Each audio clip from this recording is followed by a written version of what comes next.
Alright guys, so we are going to move on to a little bit of information about bad nutritional habits. So we've talked about the skin, okay? The structure of the skin. We've talked about the sensory receptors, how these two diagrams are separate, but all of this stuff is in one.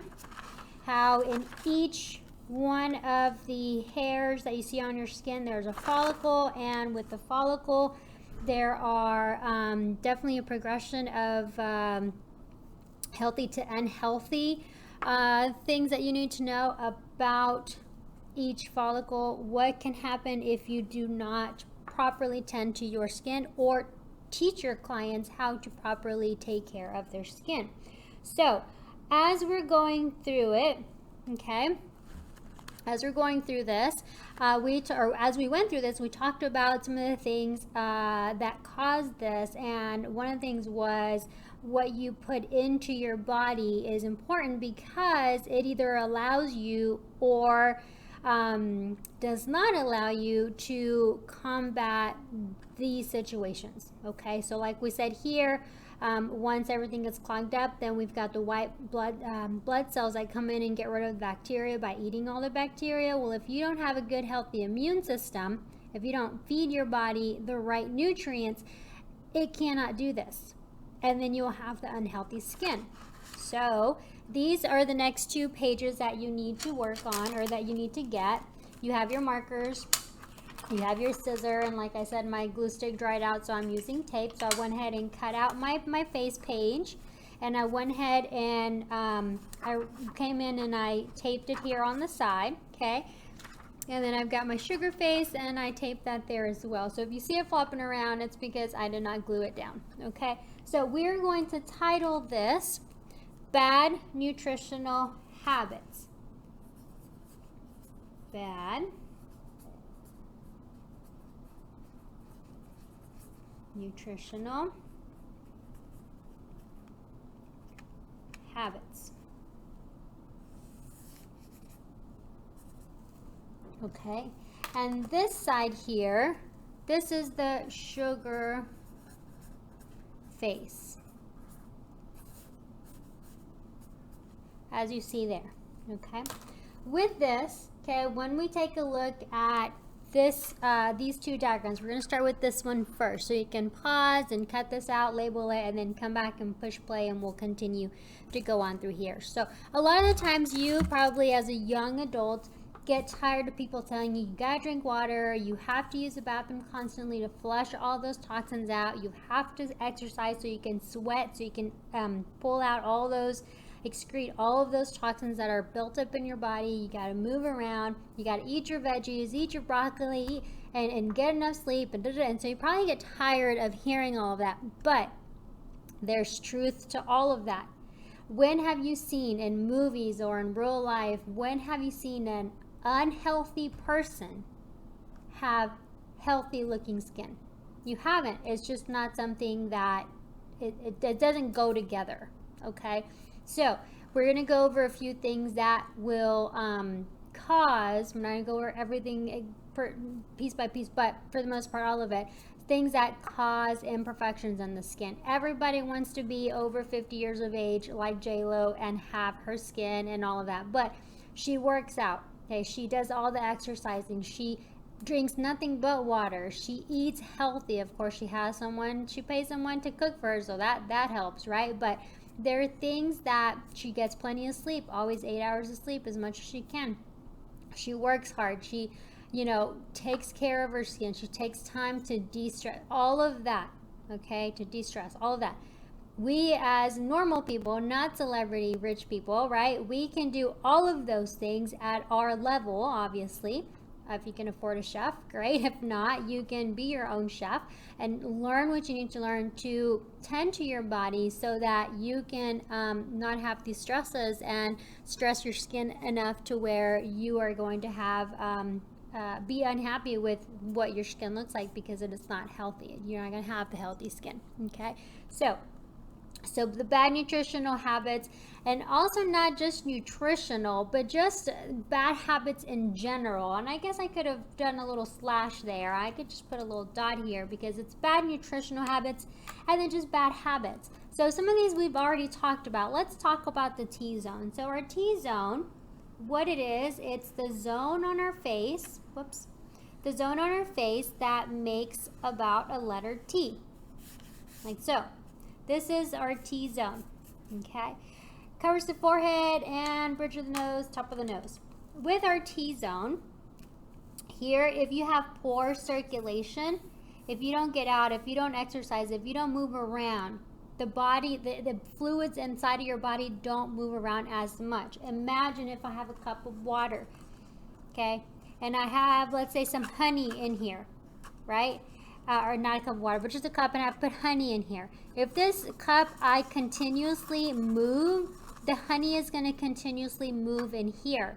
If I leave this cup alone and I do not touch it, when this honey, because it doesn't move, when it settles down, the honey gets hard at the bottom and it's hard to scrape out. It's hard to, when you move it finally, it doesn't move, it's stuck.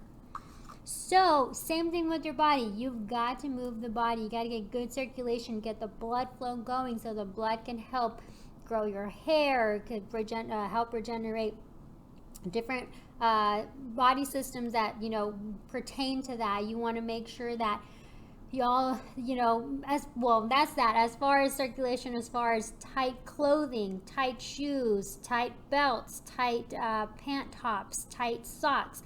When you have socks and they're tight on you, when you take them off and you have the lines from your pants or your clothes or your bra straps or whatever the case may be, you are constricting. So if there's blood that's flowing through here, right? My dog scratched me, sorry about that. But when you have blood flowing through here and you take something and it's tight, it's slowing down the blood flow, not allowing circulation to properly go.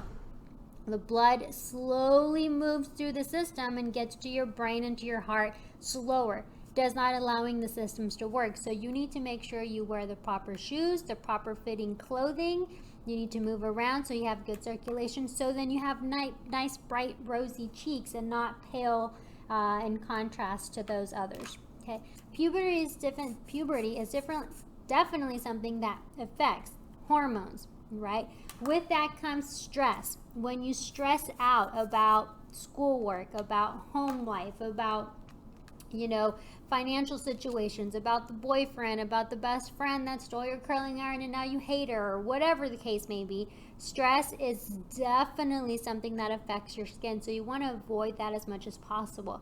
Coffee and alcohol, things of the sort, those, when you abuse those, meaning you do too much of them, definitely will show up in the T-zone area, and it will definitely affect the texture of your skin, the elasticity, the amount of collagen that you have being produced, which we'll talk about old aging skin soon and shortly. But you want to definitely, if you're going to be a coffee drinker, if you're going to drink alcohol, okay, a glass of wine, maybe one or half.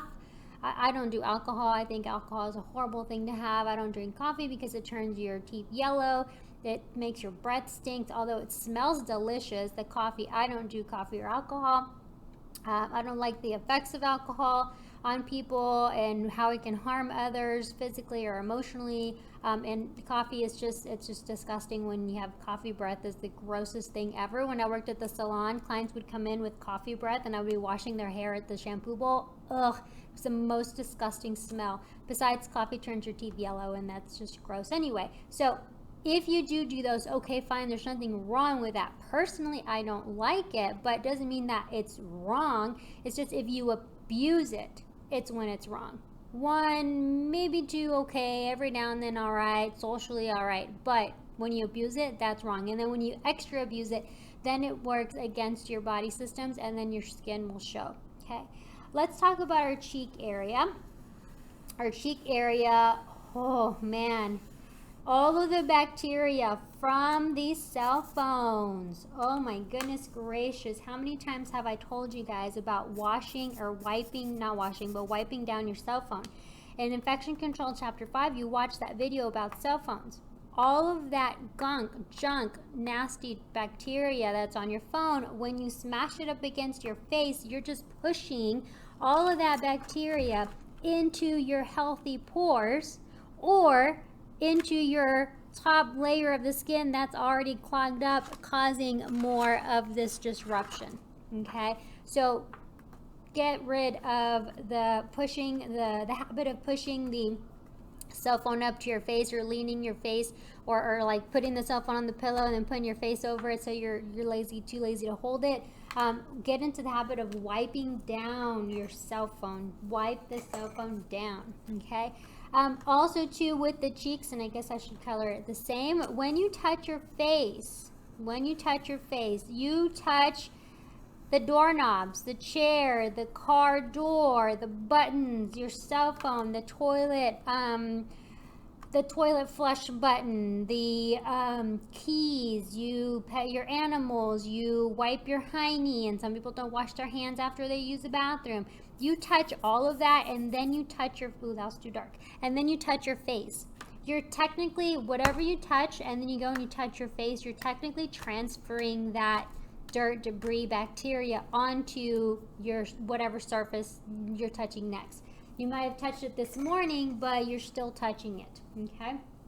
The other thing that we have here is smoking. Smoking is definitely something, that was a little too bit of the same color. I'm going to change it just a little bit. Smoking definitely causes wrinkles. It kind of clogs your pores in a way that is very difficult to fix, and then also it makes your fingers yellow, and it gives you those wrinkle lines that you get right here because you purse your lips all the time. So then you have these lines on your lips as you get older, and it's not cute, okay? The next thing that a bad habit that you may have is using dirty pillows. We've talked about this. You need to change out your pillows. You need to make sure that the pillows that you're using are clean. If you go to sleep on a dirty bed, okay, if you're dirty and you go to sleep on a clean bed, those sheets and those pillowcases are now dirty. You've got to change them out. Flip them over, clean them, get rid of them, sleep on fresh ones the following day. Okay, here we have the neck, the jaw, and the chin. Okay, here you can definitely see chin, jaw, neck. I should have used a lighter color. Apologize for that. Okay, here you can definitely see processed sugar. Anything that you might be eating, okay, will definitely affect this area. Processed sugar and starchy foods mainly, because what happens in this neck, jaw area, you're gonna get that double chin, that little chunky part underneath your jaw. And so if you don't eat the healthy, so all of this is gonna be stuff that your body stores. And the places where it stores, one of them in the face area, not only just going to be on your chin, your jaw area here, okay, but also the underneath the neck area. It's going to hold it there because it doesn't hold on your forehead. Okay, it holds it in the cheek, and the cheeks, the jaw, and the neck area. So those are definitely things that you want to get rid of from eating. I'm not saying completely. You can have candy, you can have sodas and stuff, but just like the coffee and the alcohol, don't abuse it. And then of course your hormones, like we said, with puberty and stuff, hormones are definitely something that also take a lot of effect with the skin and whatnot, okay? Now, when we move on to the sugar phase, let's look at some of the causes that you might get when you eat a lot of sugar.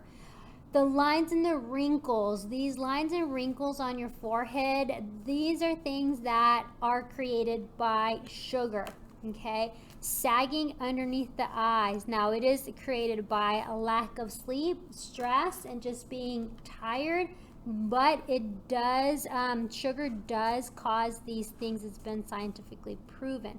You have the gaunt look on your face, like, oh, like you're just not bright, you're not happy, you're not cheery, you don't have the rosy type of a look to you, okay? You have spots all over the skin. You don't have even texture. You might have acne. So acne, like we talked about the page back here on page 10, and 11, right? When the white blood cells come in to get rid of all the dead cells, if you don't have a healthy immune system, there are no white blood cells. They're not enough to come fight these situations. So then you're going to have gross acne skin when that is popping about on your skin. It's not going to heal fast. And you come and pick at it, touching your face with your dirty fingers, and then you sleep on dirty pillows, and then you drink nothing but caffeine, and then you're stressing about everything, and then you put your cell phone. I mean, it all works together. You have to help your body get rid of as much of the stuff as possible, okay? Thinning of the skin just is lack of elasticity, lack of the collagen, no fluff, just saggy skin is definitely something that you'll get with an abundance of sugar. Another thing is the gray, pasty, kind of white hue to the skin because you don't have any blood circulation going. Like we said, the poor circulation, right? And we talked about how the arteries in the vein, they bring blood to the growth of the hair. And then, of course, you don't have the good circulation, so then you're not going to have a nice rosy color to your skin tone. So you definitely want to, you're not going to look alive. You're going to have that ghosty color. So you definitely want to make sure that you understand that things like sugar and bad nutritional habits or just bad habits have a direct impact of what your skin is going to look like, not just now, but in the future. Which this takes us into our younger and older skin diagram, which we're going to be doing on page 14 on our next session.